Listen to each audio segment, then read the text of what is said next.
ایک بہت خوبصورت پروگرام کر رہے ہیں. اللہ کریم آپ کو استقامت عطا فرمائے, اللہ آپ کو جزائے خیر عطا فرمائے.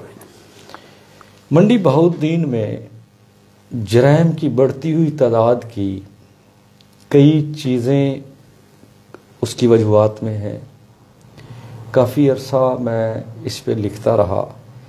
پھر ریسنٹلی میں تھوڑی سی تفصیل میں آپ کو اس پہ بریف کرنا چاہوں گا کہ میں نے رائٹ ٹو انفارمیشن ایکٹ کے تحت جو معلومات تک رسائی ہر پاکستانی کا بنیادی حق ہے, یہ ہے رائٹ ٹو انفارمیشن ایکٹ 2013 کہ کوئی بھی ڈاکومنٹ آپ کسی بھی ادارے سے ٹل آپ جو پرائیویٹ ادارے ہیں, این جی اوز ہیں, آپ ان سے بھی ریکارڈ طلب کر سکتے ہیں. یہ ایک الگ پورا ایک موضوع ہے, اس پہ پھر بعد میں بات کریں گے. میں نے رائٹ ٹو انفارمیشن ایکٹ کے تحت جناب ڈی پی او صاحب منڈی بہاؤالدین سے ریکارڈ طلب کیا. منڈی بہاؤالدین کی کرائم جو رجسٹرڈ کرائم ہے, جو مس ہوا ہے, صورتحال کیا ہے ان رائٹنگ.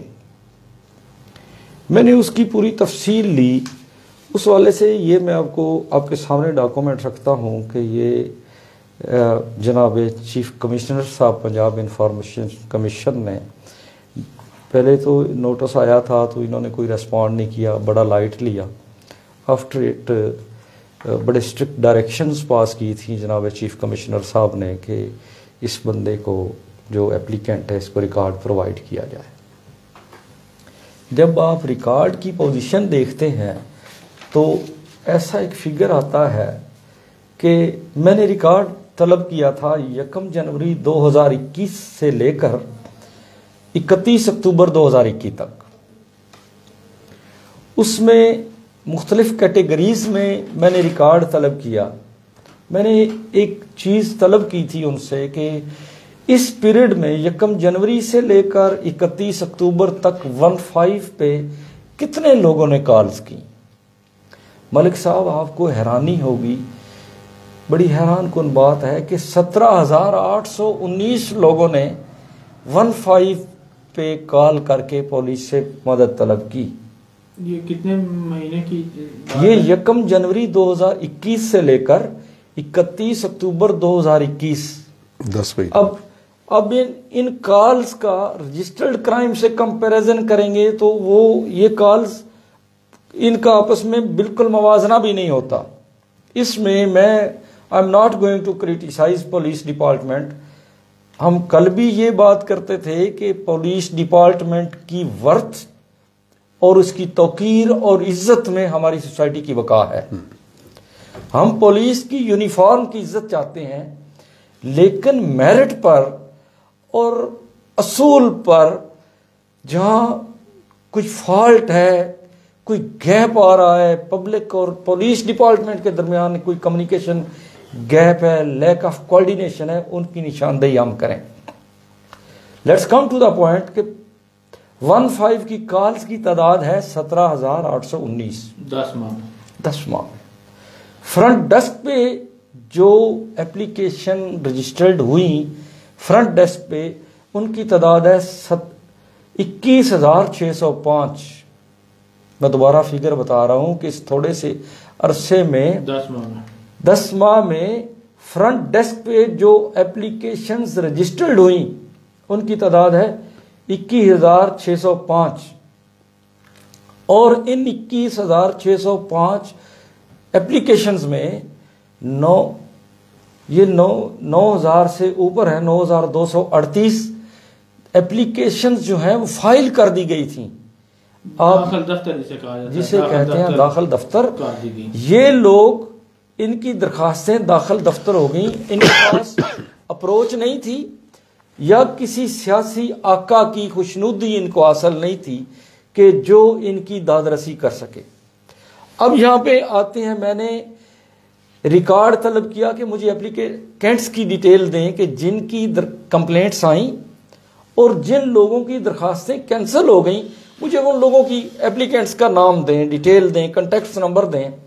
تو پولیس ڈپارٹمنٹ نے کہا کہ ایز پر لا آپ نہیں لے سکتے, جبکہ RTI laws right to information act laws یہ کہتے ہیں کہ میں وہ لے سکتا ہوں. اس میں میں نے دوبارہ جناب چیف کمشنر صاحب کو اپیل کر دی ہے کہ مجھے یہ ڈیٹیل چاہیے کہ جن لوگوں کی یہ 9238 لوگوں کی درخواستیں داخل دفتر ہوئی ہیں، ہم ان لوگوں کا موقف لیں کہ کیا وجہ تھی کہ یا آپ نے درخواست جھوٹی دی ہے، آپ نے درخواستیں غلط فائل کی ہیں. اگر غلط فائل کی ہیں تو پولیس ڈپارٹمنٹ نے ان کے خلاف کیا ایکشن لیا. اگر یہ لوگ سچے ہیں اور ان کا دعویٰ آتا ہے کہ ہم اس لیول پر اپنی داد رسی نہیں لے سکے پولیس سے، جس کے درمیان میں کئی وجوہات ہیں، ایک فگر یہ ہے، اور ان فرنٹ ڈیسک کی اپلیکیشنز میں 38 اپلیکیشن سٹل پینڈنگ ہیں، ابھی تک وہ پینڈنگ چل رہی ہیں، انڈر پروسیس ہے.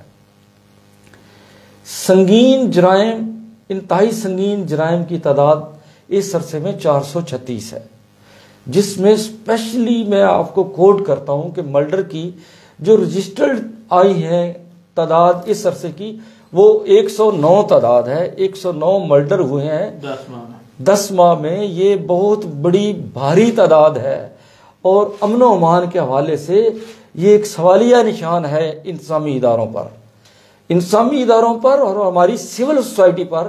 اور ہمارے میں انتہائی معذرت کے ساتھ وہ جس طرح کہتے ہیں ملک صاحب کہ میں نے خود آپ اپنے خلاف گواہی دی ہے، یہ تیرے حق میں نہیں ہے تو مکر جاتا ہوں. ہنجرا صاحب اس صورتحال کا ذمہ دار پولیس ڈپارٹمنٹ کو قرار دیں، لیکن سول سوسائٹی کا رول بنتا ہے، اس میں ہمارا میڈیا کا ایک رول بنتا ہے کہ ہم نے پازیٹیو رول کیا ادا کیا. ڈسٹرکٹ کی کمیونٹی جو بہت بڑے نام ہیں، میں سب کا احترام کرتا ہوں، بڑے بڑے قدآور نام ہیں میرے ڈسٹرکٹ کے، اللہ سب کو سلامت رکھے، ان کو جزائے خیر دے. انسانی خدمت کے حوالے سے وہ کام کر رہے ہیں، سیاست کے حوالے سے، سماج سیوا کے حوالے سے. کسی قدآور شخصیت نے اس فگر پہ کبھی طرف سے تشویش کا اظہار نہیں کیا. میں نے ایک چھوٹا سا چراغ جلا کے رکھا ہے ہیومن رائٹس پروٹیکشن فاؤنڈیشن کے نام سے، جہاں صحافت سے وابستگی ہے، وہاں انسانی حقوق کے ایک چھوٹے سے ادارے سے میں آواز لگا رہا ہوں.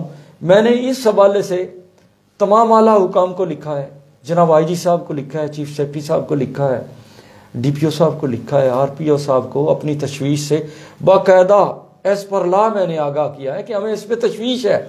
منڈی کے لوگ اداس ہیں، منڈی میں جرائم انتہائی درجے کا بڑھ چکا ہے. شام کو نکلتے ہوئے ہمیں کوئی خوف، اتنا خوف مسلط ہے کہ کوئی یقین نہیں ہوتا کہ ہم گھر میں محفوظ پلٹتے بھی ہیں کہ نہیں. میں آپ کو ایک مثال دیتا ہوں، آگے چلتے ہیں. کرائم ریشو ابھی یہ 4 دن پہلے کی بات ہے، تھانہ کٹھیالہ شیخا میں یہ مقدمہ نمبر ہے 16/22 2016 تھانہ کٹھیالہ شیخا کا ڈکیتی کا 392 کا کیس ہے. یہ ایف آئی آر آپ کے سامنے ہے.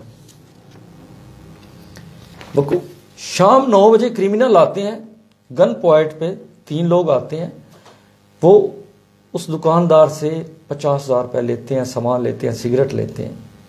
نیکسٹ ڈے میں اس دن لاہور تھا، میری ایک ہیئرنگ تھی. وہ بیچارہ تھانے جاتا ہے تو اس کی درخواست انٹرٹین نہیں ہوتی.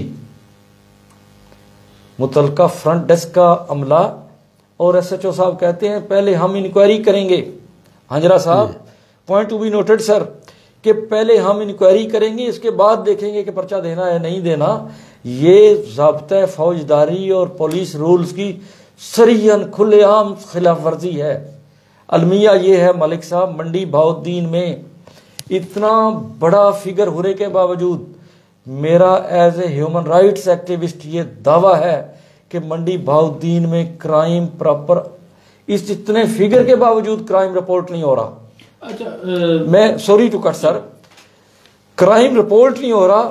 درخواست ڈی پی او صاحب کے نوٹس میں لائے. یہاں میں تھوڑا سا کوڈ کرنا چاہوں گا، جہاں کسی ادارے کی کریڈیبلٹی ہے. میں نے پی آر او برانچ کے، میرا پی آر او صاحب غوری صاحب سے رابطہ نہیں ہوا، وہاں پہ ایک اہلکار ہے، میری ان سے آج دن تک کوئی ملاقات نہیں. سید زیغم شاہ صاحب ہیں، اللہ ان کو سلامت رکھے. میں نے ان کو کال کی کہ as A P R O D P O صاحب کے نوٹس میں لائیں کہ یہ صورتحال ہے. جب ہم آواز اٹھاتے ہیں تو ہماری آواز کی تکلیف ہوتی ہے. انہوں نے مجھے ریسپانس کیا.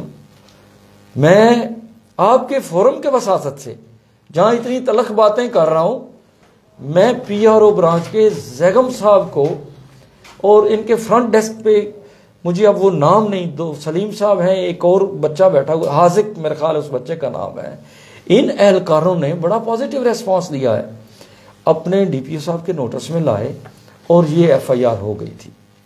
اس ایف آئی آر کے بعد آج میں نے اس ایف آئی آر کے یہ مقدمہ نمبر 16 بجرم 392 اس کے آئی او سے آج رابطہ کیا، پروگریس سے پوچھا، اس کی موجودہ صورتحال سے پوچھا، تو ان کا موقف یہ تھا، یہ موقف نوٹ کرنے والا ہے ملک صاحب، حنجرہ صاحب، وہ کہتے ہیں کہ میرے پاس تفتیش کی اتنے کیسز ہیں، اتنی ڈکیتیوں کی تعداد ہے، میرے پاس تو ٹائم ہی نہیں ہے کہ میں اس کو ٹائم دے سکوں۔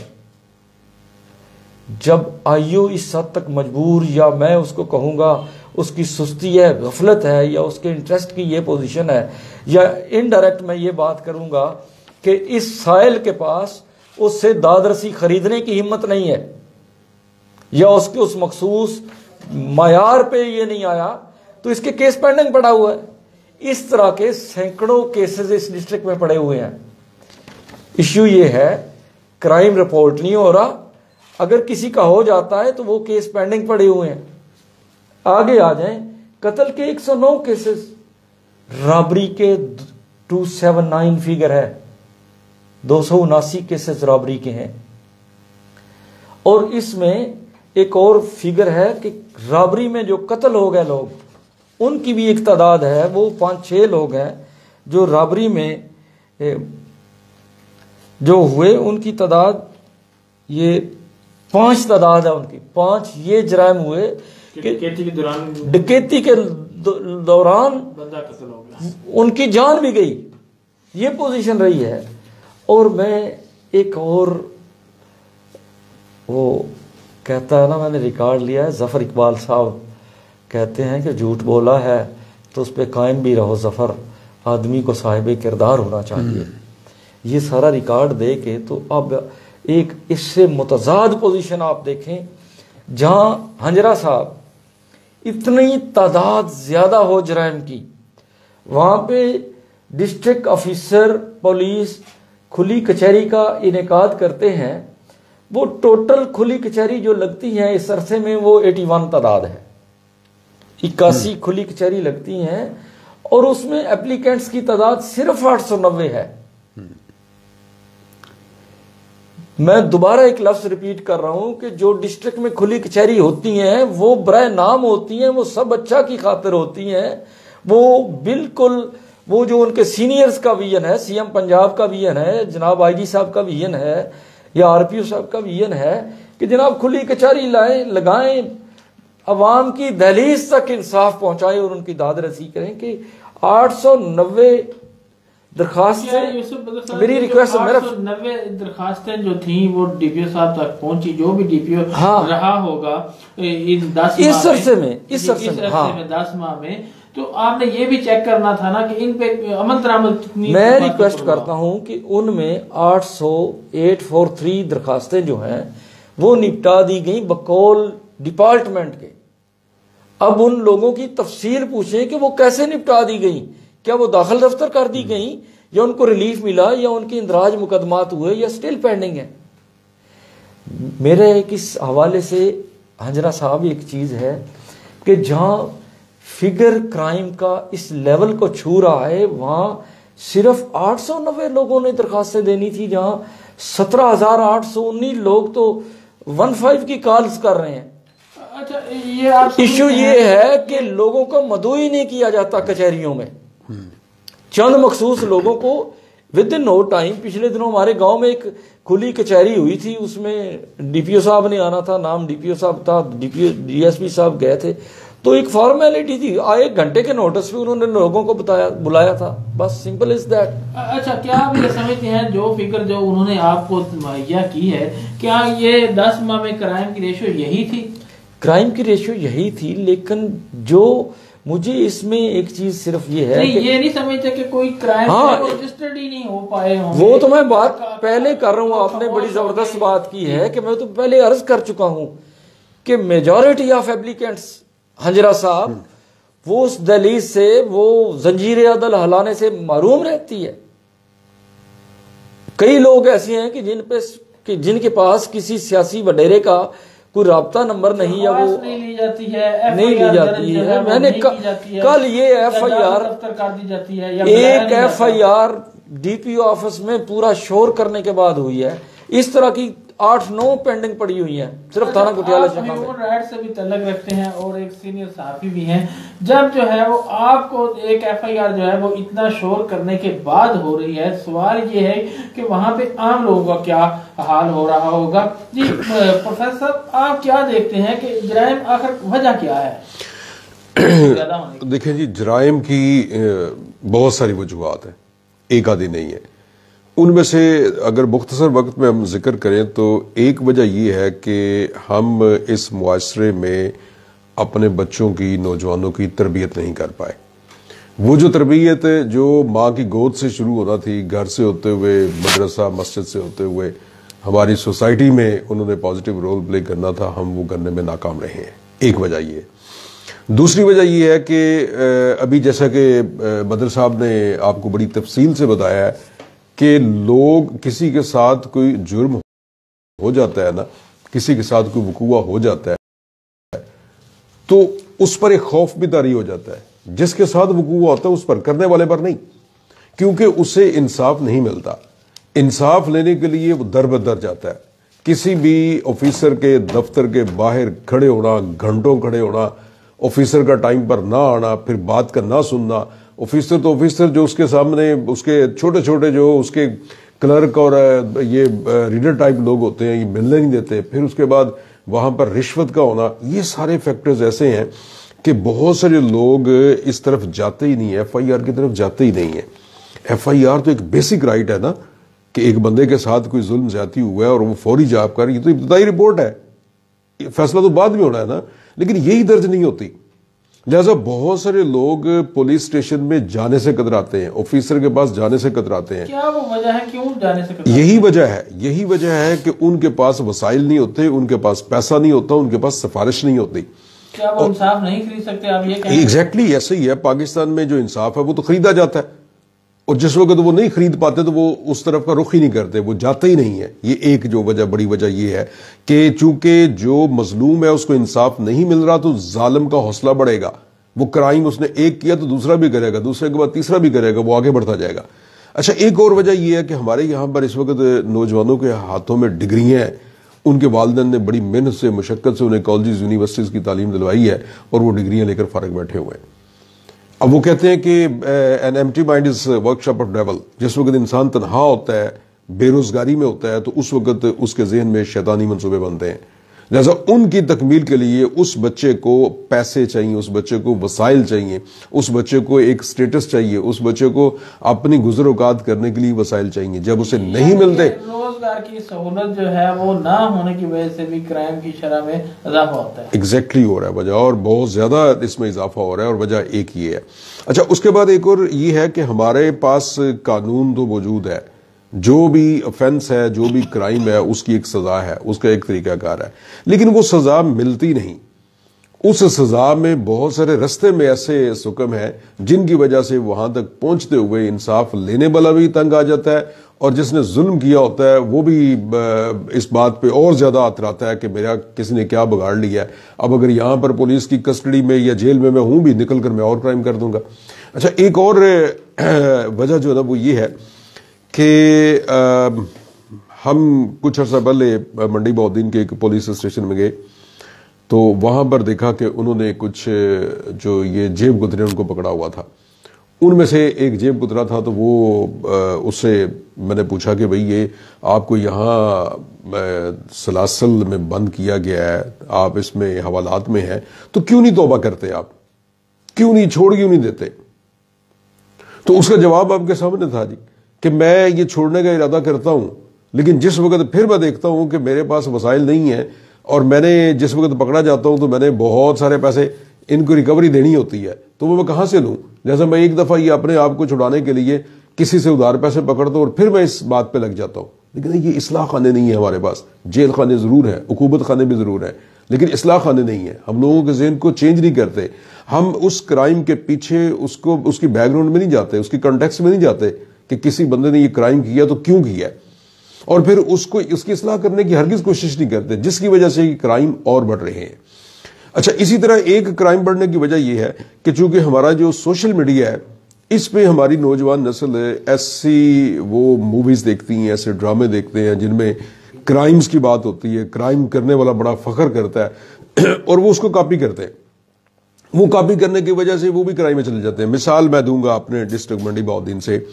ہمارے یہاں پر چونکہ ہمارے بہت سارے بھائی جو ہیں وہ بیرون ملک ہیں، محنت مزدوری کرتے ہیں اور ایک بہت بڑا حصہ ان کا اس کی اکانومی میں ہے، جو زر مبادلہ بھیجتے ہیں، ان سے پاکستان میں ان کا بڑا کنٹریبیوشن ہے۔ لیکن ہمارے جو وہ بھائی باہر ہیں، ان کے بچے، ان کے بھائی جس وقت یہ سوشل میڈیا سے دیکھتے ہیں تو وہ ایک جو ناجائز اسلحہ ہے اس میں، اور یہ خاص طور پر جو فنکشنز ہیں ان پر یہ اس طرح کی جو باتیں ہوتی ہیں جو غیر اخلاقی باتیں ہیں اور غیر قانونی باتیں ہیں، ان میں وہ فخر سمجھ کے اس میں شامل ہوتے ہیں۔ اچھا، جس وقت وہ فخر سمجھ کے اس میں شامل ہوتے ہیں، پھر ایک دوسرے کی ضد کرتے ہیں، ایک دوسرے سے آگے بڑھنے کی کوشش کرتے ہیں، ان پر گرپ نہیں کی جاتی، ان کو سمجھایا نہیں جاتا، تو پھر وہ ایک دن آتا ہے کہ جب وہ پکے مجرم بن جاتے ہیں۔ جی ٹھیک ہو گیا۔ بدر صاحب یہ فرمائیے کہ جو ہماری پولیس ہے اس کے رویہ جو ہے وہ اس پہ کیا کہیں گے، بہتر ہے کہ نہیں بہتر ہے؟ اگر نہیں بہتر ہے تو کب تک بہتر ہو جائے گا؟ اصل میں پولیس کا رویہ ڈیپینڈ کرتا ہے کہ کس قسم کے ماحول میں پولیس ڈپارٹمنٹ کے جو سب آرڈینیٹس ہیں وہ سروائیو کر رہے ہیں۔ میں نے آغاز میں ایک بات کی تھی کہ پولیس ڈپارٹمنٹ کی پریسٹیج اس یونیفارم کی توقیر بحال رہنی چاہیے۔ انتہائی تلخ اور انتہائی معذرت کے ساتھ اور بڑے میں دلیل کے ساتھ یہ بات کہہ رہا ہوں کہ رؤف ملک صاحب جب ڈسٹرکٹ باس ڈی پی او لیول کا آفیسر اپنے ایس ایچ او کو بلا کر کہتا ہے کہ فلاں سیاسی کو راضی کر لو، ادروائز تمہارا اس ڈپارٹمنٹ میں کسی پنشمنٹ کے لیے تیار ہو، اس کا رویہ کیا ہوگا؟ اپنے جوانوں کو اچھا کماندار، اچھا کمانڈر وہ ہوتا ہے کہ جس کا دل اپنے جوانوں کے ساتھ دھڑکتا ہو اور اس کے خمیر اور ضمیر میں جو اس نے یونیفارم پہنی ہوئی ہے اس کی پریسٹیج اور توقیر اس کی جان سے زیادہ عزیز ہو۔ جب صورتحال یہ ہو، پولیس کے اندر احساس معرومی ہو، پولیس کے اندر تحفظ کا احساس نہ ہو، پولیس جوان کو یہ پتہ نہ ہو کہ کل کلا میرا کیا ہونا ہے، کہ اس کے پاس اچھے کمانڈر تو ڈیفینڈ کرتے ہیں اپنے سب آرڈینیٹس کو، کرائم فائٹرز کو، جب اس کو کوئی تحفظ کا احساس نہیں تو کرائم کس طرح ختم ہو سکتا ہے؟ یہاں پہ ایک کویسچن ہے میرا، جو کمانڈر ہمارے ضلع لگائے جاتے ہیں، ظاہری بات ہے ایک بادشاہت ہوتی ہے ضلع لیول، وہ ضلع کا بادشاہ ہوتا ہے جو مرضی کرے، لیکن جب کمانڈر لگائے جاتے ہیں کیا اس میں بھی سیاسی مداخلت ہوتی ہے؟ سر ریکویسٹ ہے، آپ کے سامنے ہے صورتحال۔ مطلب میں کسی کو، سب لوگ بڑے قابل احترام ہیں، لیکن یہاں تو این او سی لینا پڑتا ہے، جب جس کو این او سی نہیں ملتا وہ ڈی پی او نہیں لگتا، اور ڈی پی او اس نے کیا بتاؤں آپ کو، میں پروین شاکر جس طرح کہتی ہے حنجلہ صاحب، ماحول تھوڑا سا ٹف ہو گیا ہے کہ ہاروں گی میں ہی، مجھ کو یہ وہم و گمان نہ تھا، آپس میں جب حریف تھے حالات اور میں، ہم رازو ہم سخن تھا، مگر اس کے باوجود ٹکرائے میرے دل کے مفادات اور میں۔ جب یہ ٹکراؤ آتا ہے اس طرح کا، یہاں تو بابا جی صورتحال یہ ہے ملک صاحب، این او سی لینا پڑتا ہے اور سیاہ سفید ان کی چلتی ہے اور چل رہی ہے۔ میں کہتا ہوں اچھی بات ہے۔ کب تک چلتی رہے گی؟ ان بطش ربک لشدید تلک الایام نداولها بین الناس، سدا بادشاہی میرے رب کی ہے۔ میں بابا وہاں بڑے بڑے لوگ ہیں، سکندر آگے چلے گئے، میں کہتا ہوں کہ زندہ رہنے کے لیے مخلوق خدا کی جس نے خدمت کی ہے، جس نے محبت کی ہے، دیکھ مجھ سے فرعون کے لہجے میں بات نہ کر، ہم تو پاگل ہیں، وقت کے خداؤں سے الجھ جاتے ہیں۔ سچی بات یہ ہے کہ آپ زور بازو سے لوگوں کے دلوں کو تسخیر نہیں کر سکتے۔ خدا کی قسم کھا کہتا ہوں کہ جو اچھائیاں آپ کر رہے ہیں، جو ڈیولپمنٹ آپ کروا رہے ہیں وہ مثالی ہے۔ میری بات سمجھ رہے ہیں آپ؟ دنیا میں ایک نام ہے، صرف اس انٹرفیرنس کی وجہ سے وہ نام بھی ڈی فیم ہو رہا ہے۔ اس چاند کو، اتنے خوبصورت چاند کو، ان کے گرد خوشامدیوں کی ایسی لائن ہے کہ وہ ان تک کوئی سچی بات پہنچانے کو تیار نہیں ہے۔ وہ اتنا خوبصورت دمکتا ہوا سماجی خدمات کے حوالے سے چاند ہے. میں بڑی کھل کے بات کرتا ہوں کہ اتنا خوبصورت ڈیولپمنٹ کے حوالے سے ان کا ایک کردار رہا ہے، لیکن اس چاند کو گرن لگ گیا ہے. میرا موقف یہ ہے، بلکہ پولیس رولز یہ کہتے ہیں، پولیس آرڈر 2002 یہ کہتا ہے کہ پولیس ڈپارٹمنٹ کو سیاسی مداخلت سے آزاد ہونا چاہیے. یہاں کیا صورتحال ہے؟ یہاں تو بابا جی نہیں. اچھا، آپ کو دم کروانا پڑتا ہے کہیں سے. جس کو دم ہوتا ہے اس کو پھر ٹھیک ہو جاتا ہے. دم کے علاوہ بھی کوئی نسخہ ہے؟ دم کے علاوہ جو آتا ہے جی وہ دیوار میں گڑ جاتا ہے، وہ تو بڑا پتھر ہو جاتا ہے. نہیں، ایک تو دم کا نسخہ چلتا ہے نا، ٹھیک ہو ہاں چلتا ہے. وہ پھونک کا مطلب ہے سلسلہ ہے. اس کے علاوہ مطلب ہے کوئی علاج معالجہ، کوئی گولی ٹیکہ ایک ہے سول سوسائٹی اپنا فرض ادا نہیں کر رہی. بھائی جان ہنجرا صاحب اللہ پاک ان کو سلامت رکھے، صاحب ادراک آدمی ہیں، صاحب علم آدمی ہیں، صاحب قلم ہیں. انہوں نے بڑی زبردست بات کی. موٹیویشنل کام کو نہیں ہو رہا، انسٹیٹیوٹ کو نہیں، یوتھ کو اپنے جذبات کی تسکین کے لیے کوئی فورم نہیں مل رہا. بے روزگاری کی انتہا. یورپ پلٹ جب وہ دیکھتے ہیں گاڑیوں میں گھومتے ہیں تو ایک ماسٹر بندہ اپنے حالات کے ہاتھوں تنگ دست اور تہی دامنی کا شکار ہے. بلیو می کہ اب صورتحال خطرناک یہ ہے کہ پڑھے لکھے جوان کرائم میں انوالو ہو رہے ہیں. اچھا، یہ بدر صاحب بات وہیں پہ لے کے آؤں گا کہ کچھ ایسا طبقہ بھی ہمارے معاشرے میں موجود ہے جو کسی کے مطلب ہے دم کروانے کسی دربار پہ نہیں جاتا. دربار کے بنا بھی جو ہے وہ خود ہی جو ہے وہ جو چندہ ہے وہ دربار پہ دینے کے بجائے کسی اور گلے میں ڈال کے کام لینا جو ہے وہ پسند کرتے ہیں. اس کے بارے میں آپ کیا کہیں گے؟ کہ میں اس طرف آپ کا اشارہ جو ہے وہ میں مطلب اس طرف آپ کو لے جانا چاہ رہا ہوں. میں اصل روح ملک صاحب آپ چاہتے ہیں کہ میں دم وہ جو ہے نا یہاں پہ ایک آسیب مسلط ہے سیاست کا. یہ نہیں، میں کسی ایک پارٹی کو نام نہیں دے رہا. جس کے ہاتھ چڑھتی ہے وہ اپنی طاقت استعمال کرتا ہے اور یہ ہوتی رہی ہے. اور جس کے پاس ہوتی ہے وہاں اس کے بغیر کوئی چارہ نہیں. میں آپ کو تھوڑے اس موضوع سے ریلیٹڈ بات کرتا ہوں. ایک بڑی زبردست ہنجرا صاحب، میں نے اس ریکارڈ میں جو right to information act exercise کیا، میں نے ایک سٹیٹمنٹ مانگی ڈی پی او صاحب سے کہ جو staff D P O office میں تعینات ہے ان کی لسٹ بھی پرووائڈ کریں. یہ وہ لسٹ ہے آپ کے سامنے، میں شاید آپ کو نظر آ جائے. میں عرض کرتا ہوں ایک سوال ہے مکمل ہونے دیں تو آپ کو آپ کے سوال کا جواب مل جائے گا. اس لسٹ میں وہ لوگ ہیں جو سال ہر سال سے ان سیٹوں پہ تعینات ہیں، برطمان ہے. ڈی پی او کے پاس اتنی ہمت نہیں کہ وہ ان لوگوں کو تبدیل کر سکے. بڑی ذمہ داری سے بھی بات کر رہا ہوں، میری عرض سنیں، مکمل ہو لینے دیں. ان لوگوں کے عرصہ دراز سے وہ لوگ سب ہمارے لیے قابل احترام ہیں، ہم ان کی عزت کرتے ہیں. میری ریکویسٹ سنیں، آگے مکمل ہونے دے بات. میں نے ریکارڈ طلب کیا، ایس پی ایڈیشنل آئی جی صاحب نے بھی ریکارڈ طلب کیا. وہ چیف پی آئی او ایک آفس ہوتا ہے تھرو پراپر چینل، جب ان کے نوٹس میں آئی تو یہاں ڈی پی او آفس منڈی بہاؤالدین میں پچھلے دنوں تبادلے ہوئے ہیں اور وہ اسی دفتر میں ایک سیکشن سے دوسرے سیکشن سے تیسرے چوتھے سیکشن میں. یہاں تو پوزیشن یہ ہے، آپ کو شاید یہ آپ کی ان ایفیلیشنز کے خلاف بات جائے، یہاں پہ یہ پوزیشن ہے کہ جو اپنی سیٹ سے ہٹتا ہے وہ کانسپائریسی میں ملوث ہو جاتا ہے کہ میرے بغیر تو یہ دفتر نہیں چل سکتا. میں اس وقت شخصیت کا نام نہیں لیتا.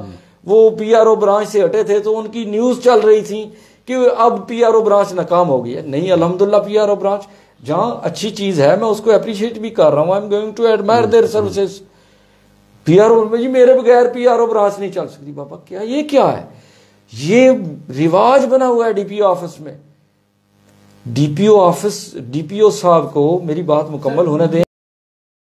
میری ایک ریکویسٹ سنیں، میری ایک عرض سنیں، کرائم کو کنٹرول کرنے کے لیے کہ جن لوگوں نے ایک عرصہ دراز سے ڈی پی او آفس پہ تسلط کیا ہوا ہے، جو سمجھتے ہیں کہ ڈی پی او آفس کی تعیناتی میرا رائٹ ہے، پولیٹیکلی میں مضبوط ہوں، میرے تعلقات بڑے اچھے ہیں، میرے بغیر میرا پیچھے کوئی فون آ جاتا ہے یا میرے اسٹیبلشمنٹ میں بڑے اچھے تعلقات ہیں تو یہ میرا حق ہے۔ میری یہ تجویز ہے بڑے ادب کے ساتھ، بڑے احترام کے ساتھ اپنے قابل احترام جناب ڈی پی او صاحب سے، کہ عرصہ دراز سے جو ان سیٹوں پہ قائم ہے، اور خدا کی قسم یہ ہوا ہے اس منڈی بہاؤالدین میں کہ اس ڈی پی او دفتر کے اہلکاروں نے اپنے ڈی پی او کی وائس ریکارڈنگز پولیٹیکل لوگوں تک پہنچائی ہیں، یعنی کہ ان کی وابستگیاں اور محبتیں اپنے باس سے ہٹ کر ان ناکاؤں کے ساتھ تھیں، اور جن سے وابستگیاں ان کو خوش کرنے کے لیے یہاں پہ ان کی آڈیو لیکس کر کے انہوں نے بھیجی ہیں ان کو۔ کیا دیکھیں ڈپارٹمنٹ، اللہ کے رسول کے بعد جو ڈپارٹمنٹ آپ کے بچوں کے لیے آپ کو روزی دے رہا ہے، ان کو ان کے ساتھ مخلص ہونا چاہیے اور اس وردی کی توقیر رہنی چاہیے۔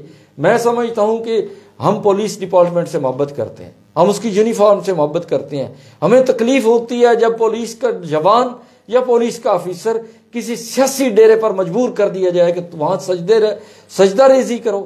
بابا نہیں، یہ پولیس ڈپارٹمنٹ کی ورتھ اور پریسٹیج کے خلاف ہے۔ جرم اس لیے ہو رہا ہے کہ ان کے ویسٹڈ انٹرسٹ ہیں، جو مسلط ہیں وہاں پر ان کے ویسٹڈ انٹرسٹ ہیں۔ کرائم کی ریشو بڑھنے کی بنیادی وجہ ایک یہ بھی ہے۔ اچھا، ایک آپ سے سوال ہے کہ آپ نے یہ ریکارڈ نہیں طلب کیا کہ ان کے یا کوئی مطلب ہے ایسا نہیں ہونا چاہیے کہ مالی لحاظ سے بھی ان کو کسی طریقے سے چیک کیا جائے، جو عرصہ دراز سے برجمان ہیں، کہ وہ مالی لحاظ سے جو ہے وہ مطلب ہے کیا تبدیلیاں آئیں؟ نہیں، اگر اس لیول پر جائیں گے تو وہ ہوگا کہ یا تو پھر جو آواز اس لیول پر اٹھاتا ہے وہ قابل تعزیر ٹھہرتا ہے۔ لکھتے رہے جنوں کی حکایاتیں خوں چکاں، ہر چند کے اس میں ہاتھ ہمارے قلم ہوئے، پھر تو آپ کو تعزیر کے لیے یا اس سزا کے لیے تیار رہنا چاہیے جب آپ اس لیول پر جائیں گے۔ میں ایک اور عرض کرتا ہوں، منڈی کی اس کوفہ نما صورتحال میں، اس اداس شام میں لوگ خدا کی قسم مجبور ہیں۔ یہ پاڑیاں والی والا سانہ انسانوں کے معاشرے، پچھلے دنوں حسن نثار نے ایک آرٹیکل لکھا تھا، ایک بیوہ ماں کا اس نے احتجاج کوٹ کیا تھا ہنجرا صاحب کہ میں درندوں کے اور گدھوں کے شہر کو چھوڑ کر کسی انسانوں کے شہر کو کوچ کر جاؤں گی۔ وہ مجھے یاد آیا ہے، پاڑیاں والی والا واقعہ آپ نے مجھے یاد کروانا ہے۔ وہ میری ایک عرض سنیں کہ وہ ایک رائٹر کہتا ہے کہ کاسہ گدا کو اس نے آنسوؤں سے بھر دیا اور اس سے سوا کیا سائل کو دولت چاہیے۔ اچھا بدر صاحب، پڑھنے والی واقعہ پر ہی بات کروں گا کہ سوشل میڈیا پہ جو ہے وہ کافی شور ہے اس کا، آپ نے بھی جو ہے وہ اس میں اپنا کردار ادا کیا، لکھا، اچھا آواز بنے۔ تو جب تھانے سے اگر کوئی نہیں ہو رہا، ریلیف نہیں مل رہا، انصاف نہیں مل رہا، اس کے بعد نمبر آ جاتا ہے ڈی ایس پی کا، اے ایس پی ہو یا ڈی ایس پی ہو، ڈی ایس پی آفس کا، تحصیل لیول کا آ جاتا ہے، ٹھیک ہے۔ وہاں بھی جو کیا آپ دیکھتے ہیں کہ سنوائی ہو رہی نہیں ہو رہی، اور اس کے بعد جو ہے وہ نمبر آ جاتا ہے ڈی پی او آفس کا۔ ظاہری بات ہے ضلع میں ہیڈ وہ ہیں، انہوں نے سارا کچھ دیکھنا ہے، تو کیا دیکھتے ہیں کہ وہ کہاں پہ، یہ جو دو دفاتر ہیں یا صاحبان ہوتے ہیں، یہ کہاں پہ کھڑے ہیں؟ کیا وہاں سے بھی ریلیف ملتا ہے کہ نہیں ملتا؟ اللہ اکبر، میں عرض کروں کہ ان کے سینے میں بھی دل ہے، ان کی فیلنگز بھی آپ کی میری طرح ہیں۔ بلیو می، میں نے اس کے بڑا قریب جا کے دیکھا ہے۔ وہ بہت کچھ کرنا چاہتے ہیں، وہ تو ایسی زنجیروں میں جکڑے ہوئے ہیں۔ جو ابھی جس آسیب کی بات کر رہا تھا، وہ ایسا ایک آسیب مسلط ہے کہ وہ بے بس ہیں، وہ بیچارے کیا کر سکتے ہیں۔ وہ تو اپنی نوکری اور ان جو سرکاری زنجیریں ہیں ان کی وجہ سے سانے پاڑیاں والی میں ہوا یہ کہ آپ کے سامنے زبان صدق خلائق ہے کہ ایک تیسرا ملزم، اس کی ساری ایویڈنس موجود ہے، وائس کلپ میں اس کی آواز موجود ہے، اور کوئی بندہ نو ون از گوئنگ ٹو اس کے خلاف ایکشن لینے کے لیے کوئی تیار نہیں ہے۔ وجہ کیا ہے؟ اور آواز خلق یہ ہے کہ اگر کسی کی دل آزاری نہ ہو یا کسی بڑے قد کی دل آزاری نہ ہو، تو جو ڈی پی او آفس کے ادھر وہ کھلی کچہری لگی تھی، جو ہمارے پولیس افسران کو اپریسیشن کے وہ چیکس دے رہا تھا، وہ آواز خلق تو یہ ہے کہ اس مین ایکیوز جو ابھی تک اریسٹ نہیں ہوا اس کا رشتہ دار ہے. جب آپ کی ٹرانسپیرنسی یہ ہے یا آپ کا انداز یہ ہے، کیا توقع کر سکتے ہیں؟ ایک گھر اجڑ گیا ہے، ایک بنت حوا تار تار ہوئی ہے اور ایک بچی لٹ گئی ہے، اور وہ سنتے یہ بھی ہے کہ وہ بیچاری فاتر العقل ہے. وہاں کون نہیں ہے؟ لیاقت بلوچ صاحب، مطلب میں مسلکی یا اپنی پولیٹیکل ایفیلیشن سے ہٹ کے بات کرتا ہوں، وہ لوگ آئے، وہ کسی دکانداری چمکانے کے لیے نہیں آئے، لیکن سوسائٹی اتنی بے حص ہے کہ اس ایک بیٹی کے سر پہ چادر رکھنے کے لیے تیار نہیں ہے، اس کے لیے آواز نہیں اٹھا رہی. ہم نے تو جہاں تک ہو سکتا تھا ہم نے آواز اٹھائی، آپ نے آواز اٹھائی، اللہ آپ کو جزائے خیر دے.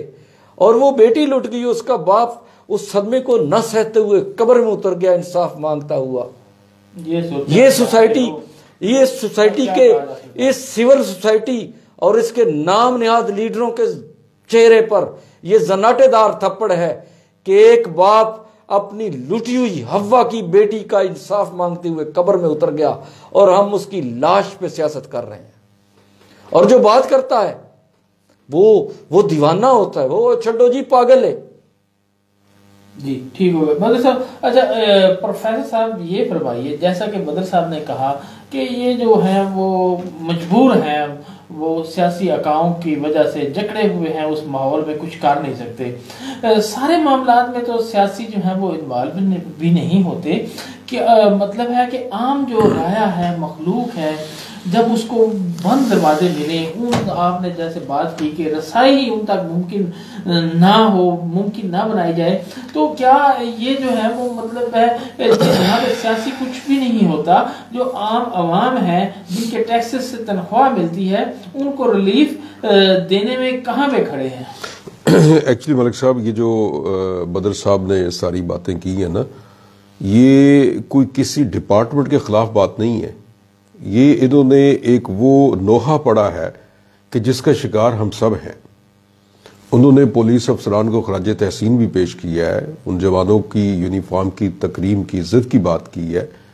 آپ کا جو سوال ہے نا یہ پولیٹیکل انٹرفیئرنس کا یا پولیٹیکل پریشر کا، اس میں کوئی دوسری رائے نہیں ہے کہ پاکستان بننے کے بعد ہم آزاد تو ہو گئے، ہم نے ایک ملک تو لے لیا، لیکن ہم اس کے لیے سسٹم ڈیولپ ہی نہیں کر سکے. ہم نے اسے اسلامی جمہوریہ پاکستان کا نام دیا، نہ ہم اسے اسلامی بنا سکے نہ جمہوریہ بنا سکے.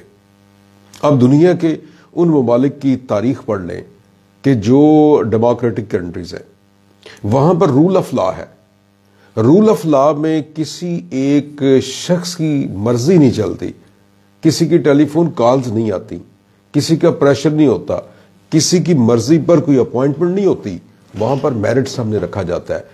عوام کی دیکھیں، ہمارے کوئی بھی سیاستدان ہے نا، ایک چھوٹے سے سیاستدان سے لے کر ایک بڑے سیاستدان تک، ان کا نعرہ کیا ہوتا ہے کہ میں سیاست کو عبادت سمجھتا ہوں. بھئی پہلے یہ تو بتاؤ عبادت کس کو کہتے ہو؟ عبادت کا مطلب تو یہ ہے آپ جو بھی عمل کر رہے ہیں اللہ اور رسول کی خوشنودی کے لیے کر رہے ہیں، اللہ اور رسول کو راضی کرنے کے لیے کر رہے ہیں. اب یہ عبادت ہے آپ کی. یہ ہمارا پورا سسٹم خراب ہے.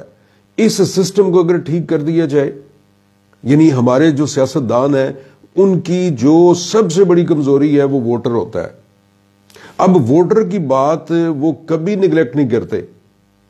اس ووٹر کو وہ ظاہر ہے انہوں نے 5 سال کے بعد پھر ان کے پاس آنا ہوتا ہے، لہذا ان کی جائز اور ناجائز باتوں کو، اور خاص طور پر جو ہماری کمیونٹی ہے، پاکستانی سسٹم ہے، ہمارا برادری ازم ہے، یہاں پر یہ ہوتا ہے کہ فلاں بندہ جو ہے نا، میں اس کے پاس گیا تھا تو 150 ووٹ تھا اس کا. اب اس بندے کا مجھے فون آ گیا نا تو اٹ مینز وہ ایک بندہ نہیں ہے، وہ 150 بندہ ہے. وہ غلط بات بھی کر رہا ہے تو ہمارے سیاستدان نے اس کو ہر صورت میں سپورٹ کرنا ہے. اس نے متعلقہ، میں صرف پولیس ڈپارٹمنٹ کی بات نہیں کر رہے، کوئی بھی ڈپارٹمنٹ ہے، اس نے فون کرنا ہے اور فون کر کے کہنا ہے یار یہ میرا خاص بندہ ہے، اس کا خاص خیال رکھنا ہے. اس افسر نے جو ہمارا سسٹم بن چکا ہے منڈی بہودین نہیں پورے پاکستان میں، اس افسر نے جو کسی بڑی وہ لوکریٹو پوسٹ پر ہے، ایک اتھارٹی پر ہے، وہ اپنے اس پوسٹ کو بچانے کے لیے وہ کام ضرور کرے گا. اب یہ وہ ہمارا سسٹم ہے کہ جس کی وجہ سے یہ لوگوں کی، ان آفیسرز کی یا لا انفورسمنٹ ایجنسیز کی یا ہمارے جتنے بھی ڈپارٹمنٹس ہیں، ان کی یہ مجبوری ہے کہ کہ وہ جس کام کے لیے انہوں نے محنت کی ہے، انہوں نے CSS کی ہے، PMS کر کے آئے ہیں اور کوئی کمپیٹیٹو ایگزام کو کر کے آئے ہیں، پیچھے ان کی محنت ہے، تو وہ پوسٹ چاہتے ہیں. اب جس نے اتنی لمبی محنت کی ہے وہ چاہے کہ اس کو پوسٹ ملے. اس پوسٹ کو برقرار رکھنے کے لیے اس سسٹم کا حصہ ہونے کی وجہ سے وہ مجبور ہو جاتے ہیں لوگ اور وہ کام کرتے ہیں. اچھا، دوسری بات اس سے ہٹ کر جو آپ کے سوال کا دوسرا حصہ ہے کہ جہاں پر سیاسی مداخلت نہیں ہے، پہلے نمبر پر تو یہ پاکستان میں کوئی ایسا علاقہ ہی نہیں ہے جہاں سیاسی مداخلت نہ ہو. یہ پاسبل ہی نہیں ہے. دور نہ جائیں، بدر صاحب، ہمارے پرائم منسٹر صاحب کو میں نے سنا کسی صحافی نے سوال کیا کہ آپ نے پنجاب کا جو IGP ہے یہ کوئی تیسرا چوتھا آپ نے بدل دیا ہے، اتنی جلدی آپ IG بدلتے ہیں؟ تو ہمارے پرائم منسٹر صاحب کا یہ جواب تھا کہ وہ لاہور میں نا میرے بہنوئی کے پلاٹ پر قبضہ ہو گیا تھا، تو میں وہ قبضہ چھڑانے کے لیے میں نے IGP کو بدلا ہے. اب اس کے بعد مجھے بتائیے کہاں پر سیاسی مداخلت نہیں ہوگی؟ وہ وزیر اعظم جو انصاف کے نام پر ووٹ لے کر آیا ہے، وہ وزیر اعظم جو تبدیلی کے نام پر ووٹ لے کے آ رہا ہے، وہ وزیر اعظم جس نے اس ملک کی قسمت سنوارنی تھی، وہ وزیر اعظم جس نے پچھلوں کو ڈاکو چور کہا، یہ آن ریکارڈ بات ہے، کوئی ایسی ڈھکی چھپی بات نہیں ہے. آپ اس کو گوگل کریں تو آپ کو سامنے نظر آ جائے گا. تو اس کا مطلب یہ ہے کہ اگر ایک پرائم منسٹر کے رشتہ دار پر قبضہ ہوتا ہے تو قبضہ پلاٹ پر قبضہ ہوا ہے تو کوئی بھی IGP ہو، اگر انصاف کی بات ہے تو قبضہ اس کا ختم ہونا چاہیے. اٹ مینز اس کے رشتہ دار کو، پرائم منسٹر کے رشتہ دار کو انصاف نہیں ملا. اس انصاف کو لینے کے لیے IGP اور CPO کو چینج کیا گیا. تو اگر یہاں تک یہ حالت ہے کہ ایک انقلابی لیڈر یہ بات کر رہا ہے تو اب مجھے پاکستان کا وہ علاقہ بتا دیں کہ جہاں پر جو ہے سیاسی مداخلت نہ ہو. سر، بات آپ کی درست ہے، لیکن کوئی چند ایک مطلب ہے کچھ % تو ایسا ہوگا کہ وہ لوگ جاتے ہوں گے، ان کو وہ جو ہے اگر دروازے اپنے کھلے رکھیں، اپنا رویہ ٹھیک رکھیں تو ان کو جو ہے وہ ریلیف جتنا ہو سکتا ہے اتنا تو دیں. دیکھیں، یہ ان کے فرائض منصبی میں شامل ہے کہ جو یونیفارم پہن کے بیٹھا ہوا ہے، جو کسی سیٹ پر بیٹھا ہوا ہے، جو کرسی اس کو سرکار نے دی ہے، وہ ایک کمٹمنٹ پر دی ہے. اور وہ کمٹمنٹ اس کی کیا ہے کہ سرکار وہ اس کے جو بھی اس کی ڈیوٹیز ہیں وہ پوری کرے گا اور اس کے بدلے میں سرکار اسے معاوضہ دے گی. اب یہ جو ڈیوٹی اس نے پوری کرنی ہے، ایک بندہ اگر فار ایگزامپل ایک انصاف کی کرسی پر بیٹھا ہوا ہے تو اس کا کام کیا ہے؟ انصاف دینا. ایک بندہ عام عوام کی جو ہے وہ بات سنی نہیں جا رہی یا انصاف نہیں فراہم کیا جا رہا ہے تو وہ تو یہ بھی کہتے ہیں نا کہ میں نے خود سنا جناب کی ایک درخواست دینے کے لیے میں خود حاضر ہوا تو میں نے بات کی کہ انصاف جو ہے وہ چاہیے. انہوں نے کہا کہ کون سے ملک میں رہتے ہو، کیا انگلینڈ میں رہتے ہو؟ اچھا، یہ آپ کے ساتھ ایک واقعہ پیش آیا ہے. اب مجھے بتائیے کہ آپ کا یہ سوال بنتا ہے کہ کیوں نہیں عوام کو ریلیف دیتے؟ یہ سسٹم کی خرابی ہے. جب تک اس ملک کا سیاسی نظام ٹھیک نہیں ہوگا اس وقت تک یہ لکھ لیں آپ کے یہاں پر انصاف نام کی چیز نہیں ملے گی.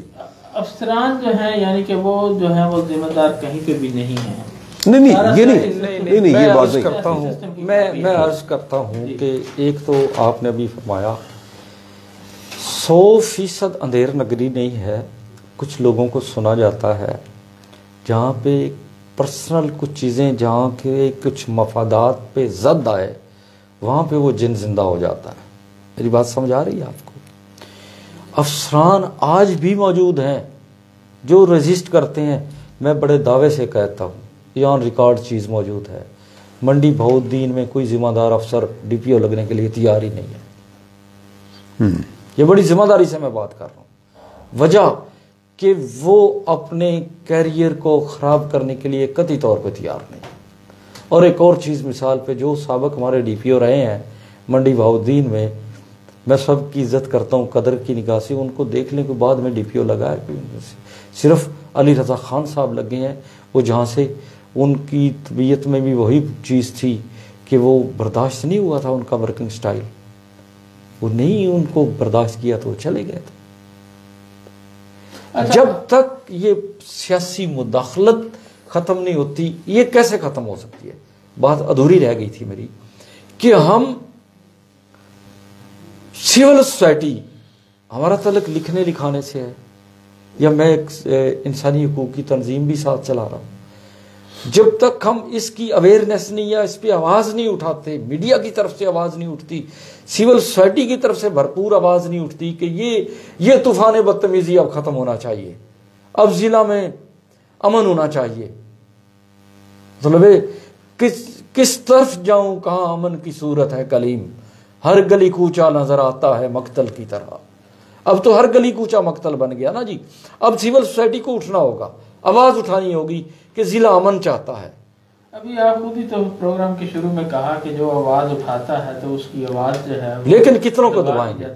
لیکن ایک چیز ہے، میں آپ کو ایک عرض کرتا ہوں کہ جو فکری تنظیمیں ہوتی ہیں، نظریاتی تنظیمیں ہوتی ہیں، انجرا صاحب سے ایک تنظیمی وابستگی بھی ہے اور بڑی پیاری عقیدت ہے. ایک بڑی کمال کی نظریاتی تنظیم کو انہوں نے لیڈ کیا ہے. تو تنظیمیں جو ہیں اسباب سے ماورا ہو کے کام کرتی ہیں. آج صبح ہی میں نے ایک فیس بک پہ پوسٹ کی تو وہاں پہ انہوں نے 2 کوے مار کے لٹکائے ہوئے تھے تو ساتھ لکھا ہوا تھا کہ جب امن قائم کرنا ہو تو کچھ کو جو ہے بیچ میں سے لٹکانا ہی پڑتا ہے. نہیں پھر وہ بابا جی پھر وہ کردار اپنے عمل سے ثابت. اب بھی جس طرح فرما رہے تھے کہ وقت کا پرائم منسٹر وہ بے بس ہوتا ہے، کہتا ہے میں نے اپنی کسی عزیز ریلیٹیو کا قبضہ چھڑوانے کے لیے IGP کو پنجاب کو تبدیل کر دیا تھا. تو میں آپ سے ایک واقعہ کوٹ کرتا ہوں. مجھے ایک تو صافی کی کوئی سیاسی جماعت نہیں ہوتی. یہ جو کبے والی بات کی نا 1-2 لٹکانے کی، میں نے وہ آپ کی جو آواز کو دبانے والی بات ہے نا اس پہ کی ہے کہ جب ایک لوگ مطلب ہے نشانہ بنا دیا جاتا ہے باقی آوازیں خود بخود خاموش ہو جاتی ہیں. میں عرض کرتا ہوں کہ آوازیں کبھی نہیں دبتی. میں اس پہ دیکھ لیں اسباب سے، حالات سے اور اپنے وسائل کے اعتبار سے جو سلسلہ شہادت حضرت امام حسین رضی اللہ تعالیٰ عنہ جو ہے وہ ہمارے لیے ایک بہت بڑا سبق ہے کہ نہ اسباب تھے نہ کوئی حالات موافق تھے. وہ دیٹس اے لیسن فار اس کہ جب بھی کبھی زندگی میں آپ کو حق بات کرنا پڑے پھر ڈٹ جاؤ حسین کے انکار کی طرح، پھر آپ سچی بات پہ اٹ جاؤ. میں آپ کی خوشامد نہیں کرنا چاہتا یہاں بیٹھے، مطلب مجھے زیب نہیں دیتا. میں آپ کی ریسپیکٹ کرتا ہوں کہ میں آپ کو اب کوئی خوشامد کروں. آپ نے ساری چیزیں خود فیس کی ہیں، آپ کو پتا ہے. لیکن کیا آپ کا یہ چینل بند ہو گیا ہے؟ کیا آپ کا سفر رک گیا ہے؟ ہم نے ہر دور کے طاغوت کی مرضی کے خلاف حق سے محروم نواؤں کو جلا بخشی. صاحب کردار ہونا پڑتا ہے ملک صاحب. اور جس طرح میں پھر اسی بات پہ آتا ہوں، انجرا صاحب فرما رہے تھے کہ پرائم منسٹر مجبور ہو کے IG کو بدلتا ہے. ایڈمنسٹریٹولی، پولیٹیکلی یا کچھ مالی معاملات پہ نواز لیگ سے 1000 اختلاف ہو سکتا ہے. میں آپ سے ایک واقعہ شیئر کروں. اب تو لکھنا بھی چھوڑ دیا ہے، میں نے تو لکھنا بھی چھوڑ دیا. لاہور سے ایک میرا میگزین آتا تھا تقاضے، اس کے چیف ایڈیٹر تھے پیام شاہ جہان پوری صاحب. اردو ادب میں بہت بڑا نام تھا. اس میگزین میں ڈاکٹر وزیر آغا، اظہر جاوید، شفقت تنویر مرزا ڈان اخبار میں، یہ لوگ اس میں لکھتے رہے، میں بھی لکھتا رہا ہوں اس میں. میں آپ سے ایک واقعہ کوٹ کرتا ہوں کہ اس وقت ان ایڈمنسٹریشن کتنی خوبصورت تھی.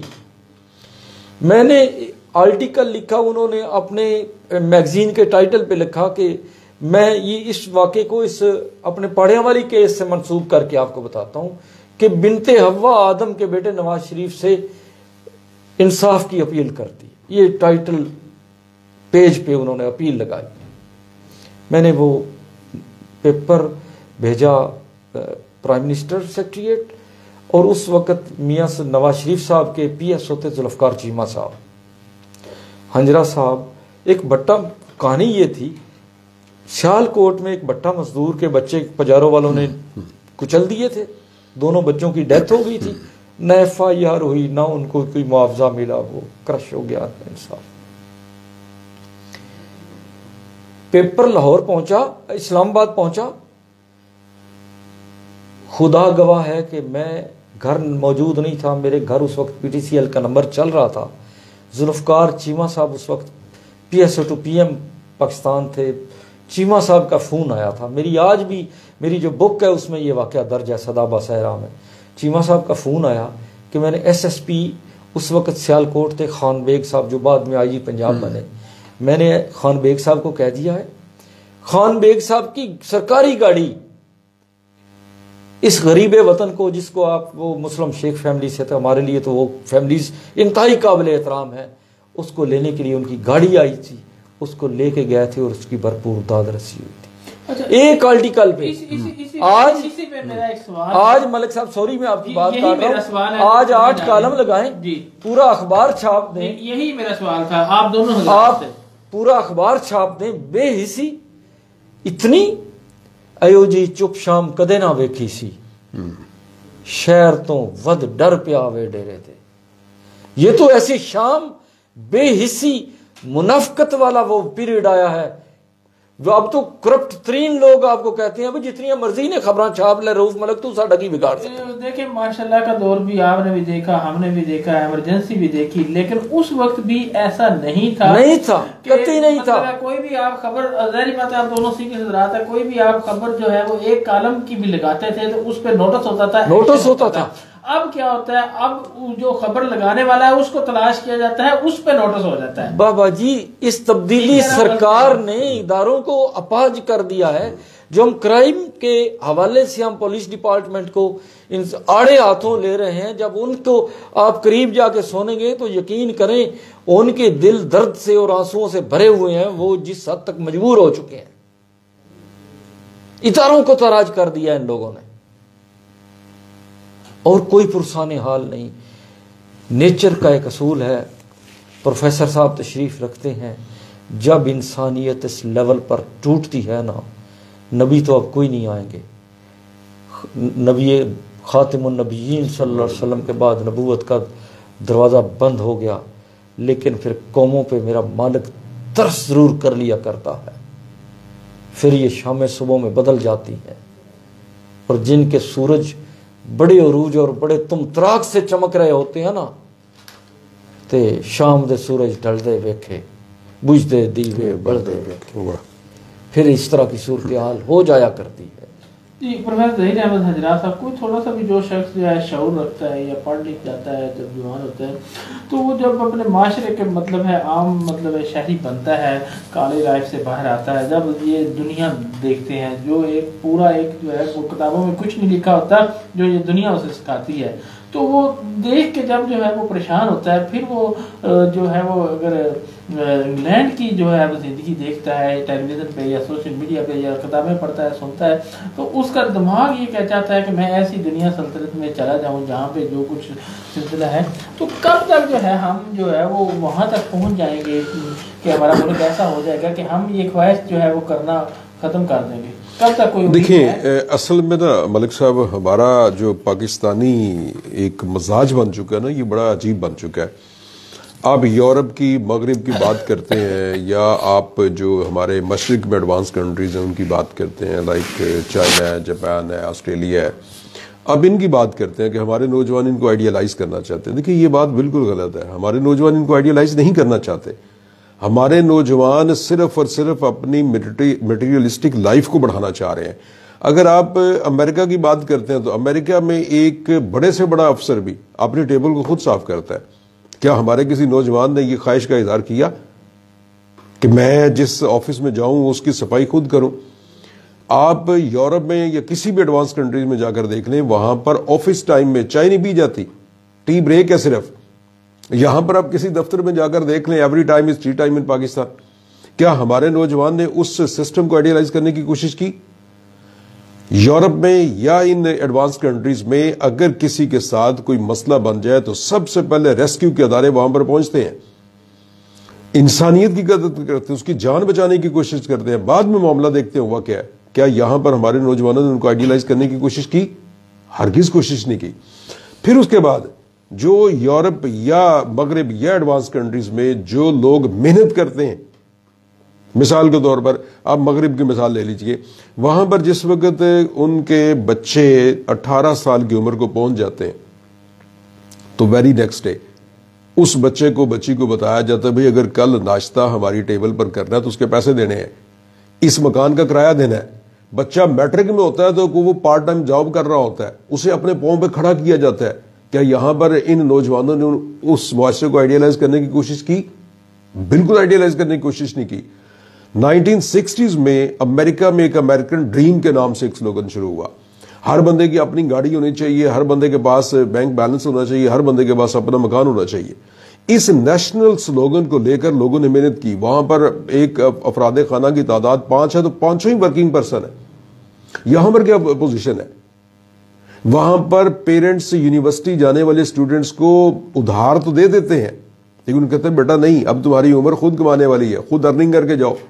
بہت بڑا مفکر ہے جی کارل مارکس، جس نے اکانومی پر بہت کچھ لکھا ہے. وہ خود اپنا واقعہ لکھتا ہے کہ مجھے یونیورسٹی میں فنڈز کی کمی پڑ گئی تو میں اپنی مدر کے پاس گیا جو بہت رچ تھی، اور میں نے ان سے کہا کہ مام مجھے فنڈز چاہیے اور مجھے وہاں یونیورسٹی میں ایجوکیشن میری رکاوٹ بن رہی ہے. تو انہوں نے مجھے پیسے اس لیے نہیں دیے تھے کہ میں ان سے پہلے کچھ پیسے لیے تھے اور واپس نہیں کر سکا تھا. ذرا غور کیجئے، کیا ہمارے نوجوانوں نے اس بات کو آئیڈیلائز کرنے کی کوشش کی؟ نہیں کی.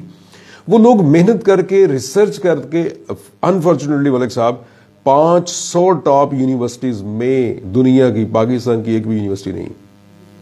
تو ذرا غور کیجئے کہ ہم جو یہ قصور کس کا ہے؟ یہ ہماری سوسائٹی کا قصور ہے، ہمارے سسٹم کا قصور ہے، اور جو استاد ہے اس کا قصور ہے. ہمارے کالجز میں، یونیورسٹیز میں ڈگریز کے لیے بڑی کوشش کی جا رہی ہے، تعلیم کے لیے، سو کالڈ ایجوکیشن، اس کے لیے بڑی کوشش کی جا رہی ہے، لیکن تربیت کی کوئی بات نہیں کرتا. ان کے ذہنوں میں ہم یہ بھرنے کی کوشش نہیں کرتے کہ تعلیم کا مقصد ایک مخلوق خدا کی خدمت ہے. آپ یہ ڈگری لے کر اگر کسی آفس میں جائیں گے تو آپ کا کام کیا ہے؟ پھر ہم انہیں یہ بتانے کی کوشش نہیں کرتے کہ جیسے یہاں ہماری ایک ہائرارکی ہے، ہمارے اوپر آفیسرز ہیں، ہمیں واچ کرنے والے ہیں، اسی طرح ہر مسلمان کے یہاں خدا نے وَإِنَّ عَلَيْكُمْ لَحَافِظِينَ 2 واچرز یہاں پر اپوائنٹ کر دی ہیں، اور کرامن کاتبین، وہ بڑا اچھا لکھتے ہیں، ان کو کوئی بتانے کی ضرورت نہیں ہوتی. یعلمون ما تفعلون.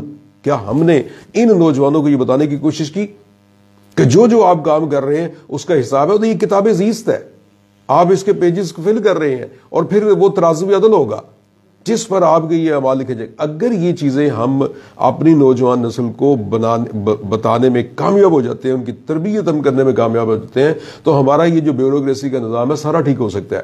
ہمارے معاشرے میں انقلاب آ سکتا ہے اگر اس معاشرے کی ماں اور اس معاشرے کا استاد یہ مشنری بن جائے، یہ سمجھے کہ ان کی زندگی، ہر زندگی بامقصد ہونی چاہیے، لیکن خاص طور پر ان 2 ہستیوں کی زندگی جو ہے بہت زیادہ بامقصد ہونی چاہیے، اور یہ اپنے جو ان کے ماں کے اولاد اور استاد کے شاگرد، ان کے ذہنوں میں یہ راسخ کر دیں کہ انہیں ان سب کا اعمال کا حساب کتاب دینا ہے، اور لوگوں کے لیے جتنا کام کریں گے اتنا ان کو اجر ملے گا. تو میرا خیال ہے کہ یہ سب کچھ ٹھیک ہو. پھر یہ آئیڈیلائزیشن ہے. اگر ہم اس آئیڈیلائزیشن کی بات کریں گے تو پھر یہ آئیڈیلائزیشن ہے. ادروائز جو نا یہ ہم نیگیٹو پوائنٹ تو ضرور دیکھتے ہیں، پازیٹیو کی طرف نہیں جاتے. یوسف بدر صاحب، پروگرام کے آخر میں کوئی ایک جو ہے وہ چند جملے جو آپ نے جو پورا سمرائز کرنا ہے پروگرام کو، وہ ان کی نظر کر دیں. میں آخر میں بڑے درد دل کے ساتھ یہ عرض کروں گا کہ سب سے پہلے کرائم کے حوالے سے، اداروں کے حوالے سے آج کا موضوع سخن یہ ہے، اداروں کی تکریم، اداروں کا مرال، اداروں کا وقار اور ان کی یونیفارم، اس کی پریسٹیج بحال رہنی چاہیے. اور جو پولیس جوان ہے اس کی عزت نفس بحال رہنی چاہیے. اور جو ایک آصیب مسلط ہے جس نے اس ڈپارٹمنٹ کو ایک گرن لگا دیا ہے، ایسا نہیں ہونا چاہیے. اس کے ساتھ ساتھ سول سوسائٹی کے اکابرین سے، بڑے صاحب کردار اور بڑے عزت دار لوگوں سے بڑے ادب اور بڑے احترام کے ساتھ میں عرض کروں گا، خدا کے لیے آپ لوگ سامنے آؤ. الزام ایک یہ بھی اٹھا لینا چاہیے، اس شہر بے امان کو بچا لینا چاہیے. یہ زندگی کی آخری شب ہی نہ ہو کہیں، جو سو گئے ہیں ان کو جگا لینا چاہیے. کہ آگے آئیں، اپنی سیاست اور اپنی اپنی دکانداری کو خدارہ چھوڑ دیجئے، اس ضلع کو بچا لیجئے، وگرنہ وہ پہاڑیاں والی بنت حوا کی چیخیں اس ڈسٹرکٹ اور شیلائی کو ہلا کے رکھ دیں گی. انصاف کے تقاضے پورے ہونے چاہیے.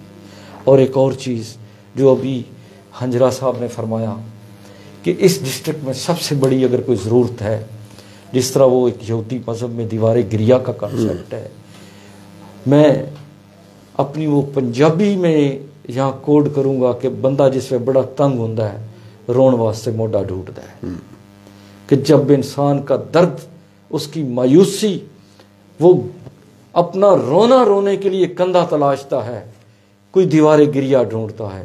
خدا کے لیے اس ڈسٹرکٹ کو کوئی ایسا فورم دے دیجئے جہاں آ کے بے بس اور مظلوم لوگ روک سکیں، اس کو دیوار گریا دے دو، کوئی ایسا پلیٹ فارم دے دو۔ آپ کے اس بڑے خوبصورت موکر پروگرام کے حوالے سے میں میڈیا کے ارباب سے ہاتھ باندھ کے درخواست کرتا ہوں، خدا کے لیے اپنی 1.5 کی مسجدوں کو چھوڑ دو۔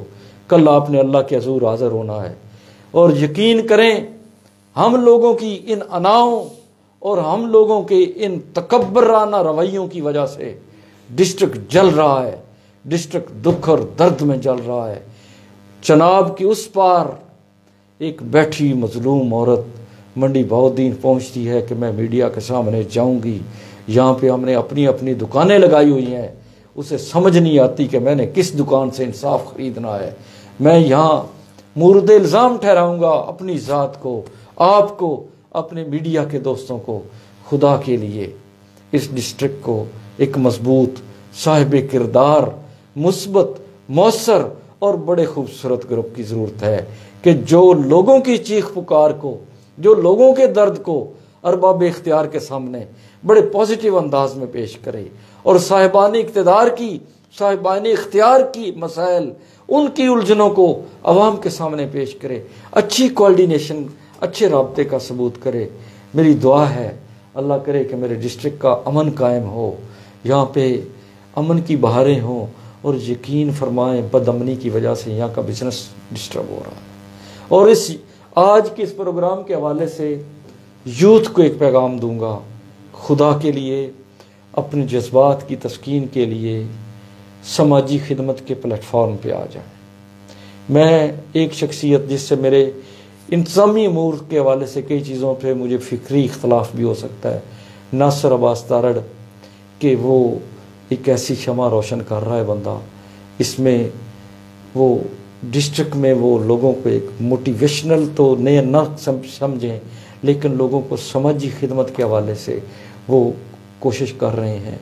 میں یہ نہیں کہتا کہ آپ ان کی تقلید کریں یا کسی کی وکالت نہیں کر رہا، اس درد کو عام ہونا چاہیے کہ آپ گن، پسٹل، یہ فائٹنگ، اس سے آپ کے جذبات کی تسکین نہیں ہوگی۔ یوتھ کو یہ ریکویسٹ ہے، پیغام ہے، خدا را اس تڑپتی ہوئی اور روتی چیختی چلاتی ہوئی مخلوق کے لیے سہارا بن جائیں، اس کے درد کو سمجھیں اور آپ کی روحوں کو تسکین آ جائے۔ اللہ آپ کو سلامت۔ جی ناظرین، آپ نے جو آج کا پروگرام سنا عوامی مسائل اور ان کا حل، جس میں ہم نے منڈی بہاؤالدین میں جو کرائم کی صورتحال ہے اس پہ بات کرنے کی کوشش کی ہے۔ میرے ساتھ اسٹوڈیو میں اس موضوع پر بات کرنے کے لیے دونوں ہی بڑی اہم شخصیات، بڑے صحافی، بڑے نام موجود تھے، جناب پروفیسر ظہیر احمد حجرا صاحب اور جناب یوسف بدر صاحب۔ ان دونوں حضرات کی جو کاوشیں ہیں وہ آپ کے سامنے ہی ہوتی ہیں۔